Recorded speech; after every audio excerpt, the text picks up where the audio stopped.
बिस्मिल्लाहिर्रहमानिर्रहीम। Unique college secretariat लोहमाल campus की जानिब से मोहम्मद आसिम रज़ा आपसे मुखातिब हैं।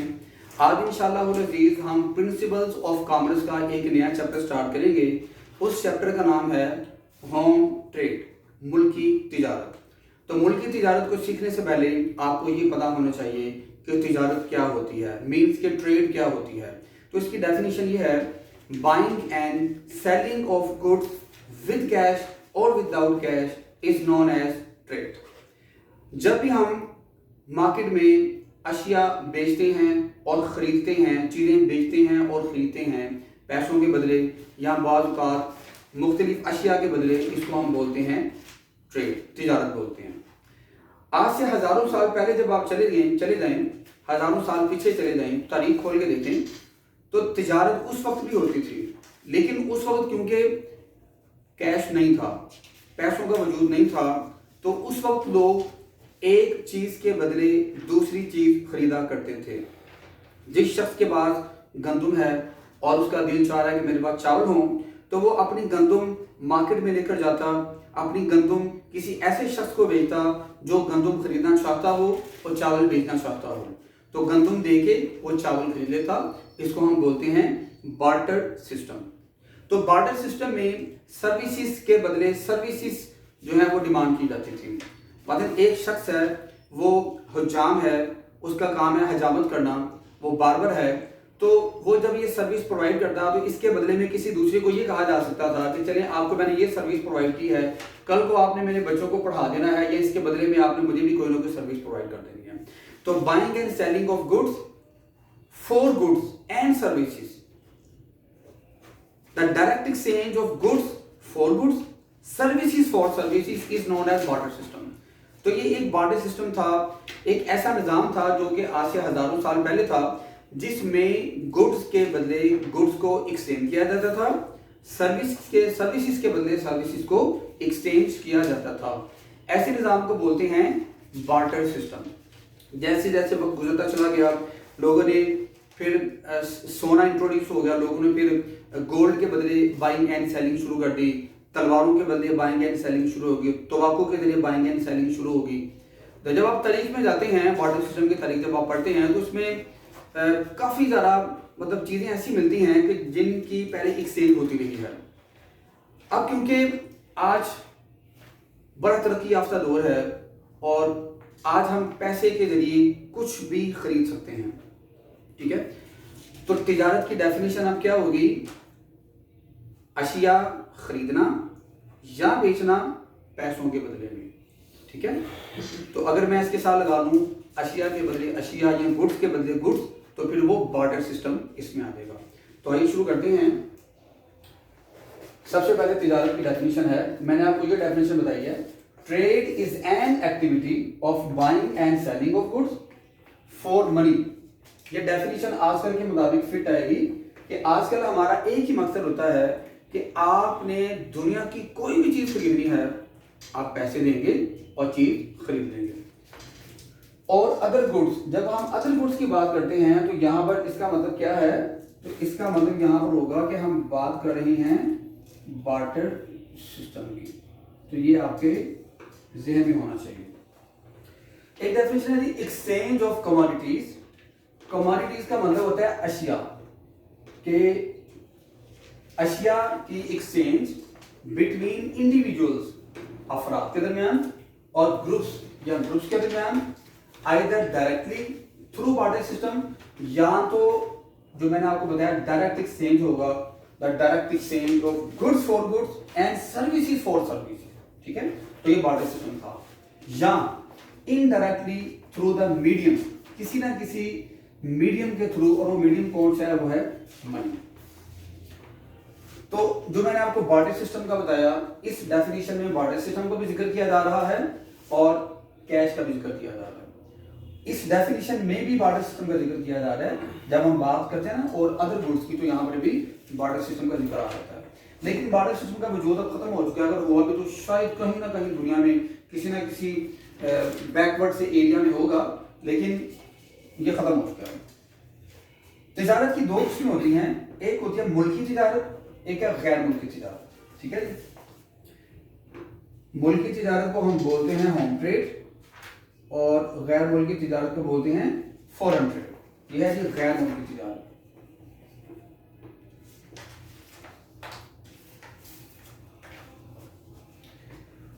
मुल्की तिजारत की मजीद आगे दो किस्में होती हैं। मुल्की तिजारत क्या होती है इंशाल्लाह हम बात करते हैं अभी। इसकी मजीद दो किस्में हैं, रिटेल और होलसेल ट्रेड। रिटेल ट्रेड का मतलब होता है, सबसे पहले होलसेल की बात करते हैं। होलसेल ट्रेड होती है बड़े पैमाने पर चीजें खरीदना और उनको रिटेलर्स को थोड़ी थोड़ी करके सेल कर देना, ठीक है। और रिटेलर क्या होता है, ये वो दुकानदार हैं जिनको परचून फरोश बोलते हैं और ये हमारे गली मोहल्लों में बैठे होते हैं जो कंज्यूमर्स को गुड्स प्रोवाइड करते हैं। बेसिकली एक चेन इस तरह से बनती है कि सबसे पहले एक फैक्ट्री है, फैक्ट्री से हम चीजें खरीदते हैं। फैक्ट्री मीन्स आप इसको बोल सकते हैं मैन्युफैक्चरर या प्रोड्यूसर, या फैक्ट्री से चीजें पैदा होती हैं। चीजें पैदा होने के बाद उन चीजों को खरीदते हैं होलसेलर्स, उसके बाद वो चीजें रिटेलर्स के पास आ जाती हैं। रिटेलर्स के बाद ये चीजें गली मोहल्ले की दुकानों पर कस्टमर्स तक पहुंच जाती हैं या कंज्यूमर्स तक। गैर मुल्की तिजारत की बात करें तो तीन तरह की है। इंपोर्ट, बाहर के मुल्कों को चीजें बाहर के मुल्कों से चीजें खरीदना, बाहर के मुल्कों से चीजें खरीदना। और एंटरपोर्ट, एंटरपोर्ट का मतलब होता है कि आपने किसी दूसरे मुल्क से चीजें इंपोर्ट की, खरीदी, उन चीजों को अपने गोदाम में रखा, उनकी पैकिंग चेंज की, उनमें थोड़ी सी चेंजेस की, उसके बाद वहीं से उनकी पैकिंग या उनका थोड़ा सा ब्रांड चेंज करके किसी दूसरे कंट्री को एक्सपोर्ट कर दिया। पहले चीजें किसी दूसरे कंट्री से इंपोर्ट की, उसमें चेंजेस की, उसके बाद उनको किसी दूसरे कंट्री को एक्सपोर्ट कर दिया, तो ये इसको बोलते हैं एंटरपोर्ट ट्रेड। तो इन सबको इंशाल्लाह भी हमने एक एक करके डिस्कस करना है। तो अभी हम बात करेंगे होम ट्रेड की, मुल्की तिजारत की। मुल्की तिजारत क्या होती है? जब चीजें एक ही मुल्क की बाउंड्रीज के अंदर अंदर खरीदी और बेची जाती हैं तो इसको हम बोलते हैं home trade. In home trade exchange of goods, exchange का मतलब होता है तबादला करना। एक्सचेंज ऑफ गुड्स और परचेज और sale is conducted within the boundaries of a particular country. एक मुल्क है, इस मुल्क के अंदर अंदर सारी चीजें खरीदी या बेची जाएंगी। इसके मजीद तीन नाम हो सकते हैं। इसको डोमेस्टिक ट्रेड बोल सकते हैं, लोकल ट्रेड या इंटरनल ट्रेड भी बोला जा सकता है। अब इसकी कुछ खसूसियात हैं, कुछ कैरेक्टरिस्टिक्स हैं या प्रॉपर्टीज हैं या इसके कुछ फीचर्स हैं, हम बात करते हैं। सबसे पहले जी इसका पहला फीचर है बाउंड्रीज। तो ये जो होम ट्रेड है इसे एक मुल्क की बाउंड्रीज के अंदर अंदर बेचा जा सकता है, क्योंकि अगर चीजें मुल्क की बाउंड्रीज के बाहर चली जाती हैं तो फिर वो होम ट्रेड नहीं रहेगी, बल्कि फिर वो कौन सी ट्रेड बन जाएगी? वो फॉरेन ट्रेड बन जाएगी। Second is scope. इसका स्कोप क्या है कि डोमेस्टिक, इंटरनल या लोकल मार्केट्स के अंदर अंदर चीजें खरीदी और बेची जाती हैं। अच्छा, मेरे मुल्क की जो मार्केट्स हैं उन मार्केट्स में चीजें आपस में खरीदी और बेची जाएंगी, तो ये इसका स्कोप है। उसके बाद तीसरा पॉइंट है लोकल करेंसी। इसमें 5 रुपीज इस्तेमाल होते हैं, 10 रुपीज, 50 रुपए, 100 रुपया, 500 रुपया, 1000 रुपया, ये जितनी भी डिनोमिनेशंस हैं 5000, ये सारी इस्तेमाल होंगी। इसमें बाहर की करेंसी इस्तेमाल नहीं होगी। लोकल गुड्स वही चीजें हम बेचेंगे जो हमारे मुल्क में, जो हमारे अपने मुल्क में पैदा हुई हैं, और उनको आपस में बेचा जाएगा और खरीदा जाएगा। उसके बाद है सिमिलैरिटी। जितने भी मार्केट्स में बड़े बड़े ट्रेडर बैठे हुए हैं उन सब को एक जैसी फैसिलिटीज प्रोवाइड की जाएंगी। उन सब पर अगर टैक्स लगेगा तो सब पर लगेगा। अगर उनको कोई प्रॉब्लम्स फेस करनी होगी तो वो भी सबके लिए सिमिलर प्रॉब्लम होगी, क्योंकि वो एक ही जगह पर मौजूद हैं, एक ही मार्केट में मौजूद हैं, तो उनके फीचर्स और उनके प्रॉब्लम्स सिमिलर हो सकते हैं। Immediate possession. इमीडिएट पोजेशन का मतलब होता है कि फौरन मलकियत में चीज आपकी आ जाती है। आप पैसे देते हैं, चीज खरीद लेते हैं, ठीक है, पैसे लेते हैं, चीज बेच देते हैं, बाइंग एंड सेलिंग के बाद पोजीशन आपको मिल जाती है। और जब आप किसी दूसरे कंट्री से चीजें खरीदते हैं या लेटर ऑफ क्रेडिट का इस्तेमाल करते हैं तो तब चीजें आपको मिलने में वक्त लगता है। उसके बाद है जी इंश्योरेंस ऑफ गुड्स, चीजों की इंश्योरेंस करवा लेना। अब क्योंकि चीजें आप दूसरे मुल्कों से नहीं खरीद रहे बल्कि एक ही मुल्क है, मुल्क की बाउंड्रीज के अंदर अंदर आप चीजें खरीदते हैं, तो इतना ज्यादा डिस्टेंस भी नहीं होता, तो यहाँ इंश्योरेंस की जरूरत नहीं पड़ती। लो ट्रांसपोर्टेशन कॉस्ट, क्योंकि एक ही मुल्क में चीज़ें बेचनी है, वही मार्केट्स हैं, लो डिस्टेंस होता है जिसकी वजह से ट्रांसपोर्टेशन कॉस्ट कम आती है। उसके बाद है जी नेशनल कल्चर। नेशनल कल्चर का मतलब होता है कि हमारे मुल्क में वही चीज़ें खरीदी जाती हैं और बेची जाती हैं जो हमारे मुल्क की सकाफत के मुताबिक होती हैं, जो हमारे मुल्क के कल्चर के मुताबिक होती हैं। उसके बाद है जी इंक्रीज इन नेशनल इनकम। जब हम एक ही कंट्री में बाइंग एंड सेलिंग करते हैं, उसकी वजह से हमारे मुल्क में हमारी कौमी आमदनी में इजाफा होता है। ठीक है, तो ये आपको जो मैंने बताई हैं, ये सारी की सारी होम ट्रेड की कैरेक्टरिस्टिक्स हैं। अब इंशाल्लाह हम बात करेंगे फॉरेन ट्रेड के मुताबिक। जी स्टूडेंट्स, आगे हम अपने टॉपिक को मज़ीद बढ़ाते हैं। आगे हम सीखेंगे टाइप्स ऑफ होम ट्रेड। अभी हमने बात की कि होम ट्रेड क्या होती है, अब हम इसकी टाइप्स को डिस्कस करने जा रहे हैं। होम ट्रेड की 2 टाइप्स हैं। होल सेल ट्रेड, इसको हम बोलते हैं थोक फरोश। रिटेल ट्रेड, इसको हम बोलते हैं परचून फरोश। देखिए, सबसे पहले गुड्स प्रोड्यूस की जाती हैं किसी फैक्ट्री के अंदर या किसी कारखाने के अंदर। जो चीज़ें प्रोड्यूस करते हैं, पैदा करते हैं, उन्हें बोलते हैं प्रोड्यूसर या मैन्युफैक्चरर्स। प्रोड्यूसर्स अपनी पैदा की हुई चीज़ें सेल करते हैं होल सेलर्स को, यानी कि थोक फरोश को, बहुत बड़ी मिकदार में सेल करते हैं। उसके बाद ये जो होल सेलर्स हैं अपनी चीज़ें सेल करते हैं रिटेलर्स को। रिटेलर्स वही वाली चीज़ें सेल करते हैं कस्टमर्स को, और कस्टमर जो हैं बाद में कंज्यूमर्स बन जाते हैं। मतलब कि एक शख्स जो चीज़ खरीदता है वो कस्टमर है, और जब वो उसी चीज़ को इस्तेमाल करता है तो वो कंज्यूमर भी बन जाता है। लेकिन एक चीज़ आपको बताते चलूँ कि कस्टमर में और कंज्यूमर में फ़र्क होता है। बाज़ का ऐसा शख्स जो चीज़ खरीद रहा है और इस्तेमाल भी कर रहा है, वो कस्टमर भी होता है और कंज्यूमर भी होता है। लेकिन बाज़ का चीज़ें खरीदने वाला कस्टमर और होता है और उसको इस्तेमाल करने वाला कंज्यूमर कोई और होता है।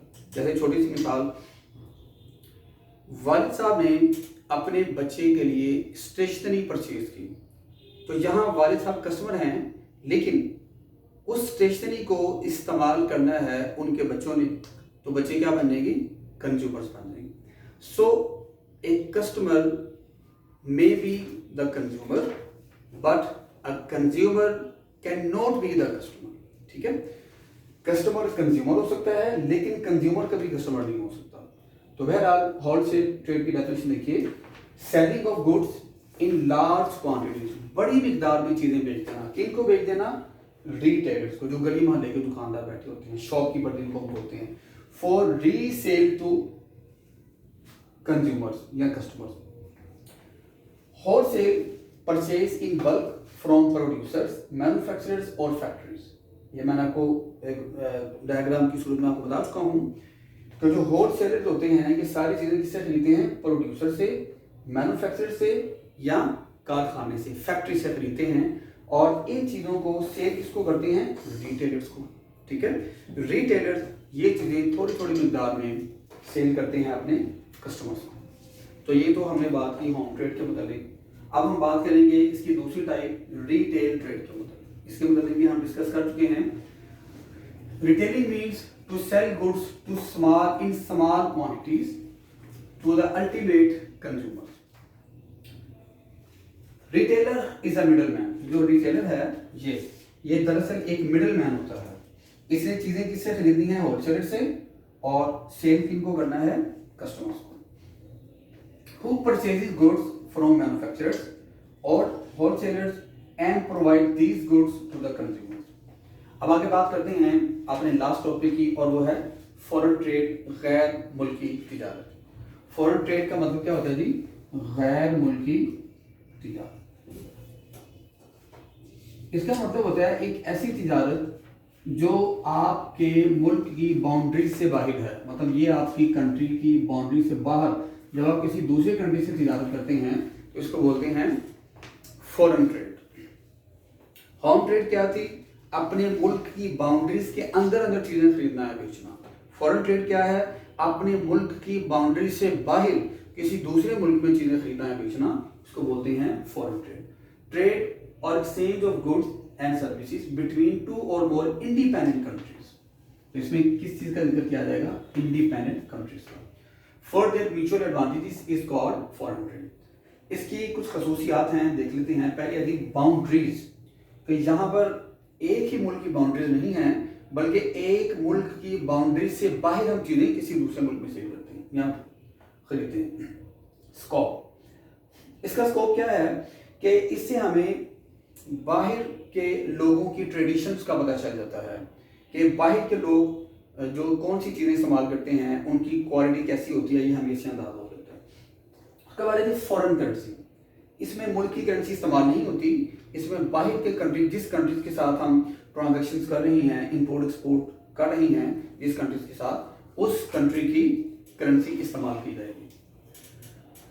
कंट्रीज इकोनॉमी, बात याद रखें, जब हम बाइंग एंड सेलिंग करते हैं किसी दूसरे मुल्क के साथ, इंपोर्ट एक्सपोर्ट करते हैं, तो इसका एक ही मकसद होता है कि जब हम पेमेंट उनसे रिसीव करेंगे तो बैलेंस ऑफ पेमेंट को देखा जाएगा।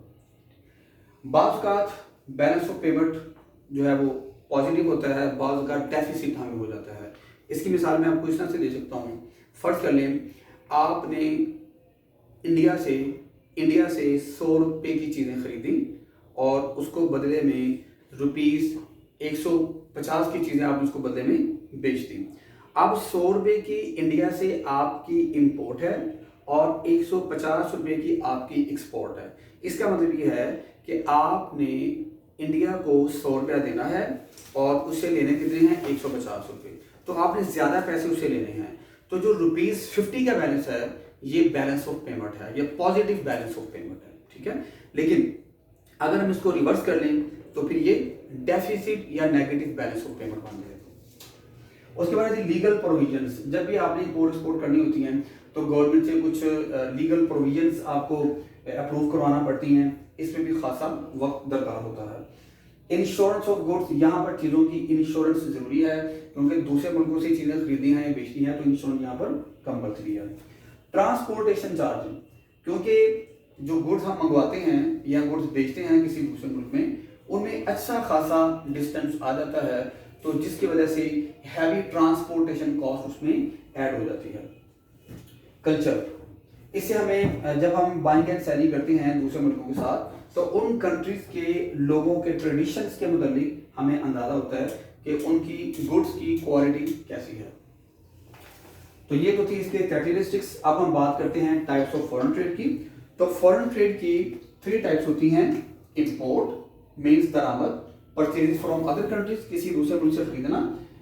एक्सपोर्ट बरामद, सेल टू अदर कंट्री, दूसरे कंट्री को चीज़ें जब हम बेचते हैं और उनसे पैसे रिसीव करते हैं इन फॉर्म ऑफ डॉलर्स या उस मुल्क की करेंसी की सूरत में, तो इससे हमारे मुल्क में ज़र मुबादला आता है, फॉरेन एक्सचेंज आती है और हमारा मुल्क तरक्की की जाने पड़ता है।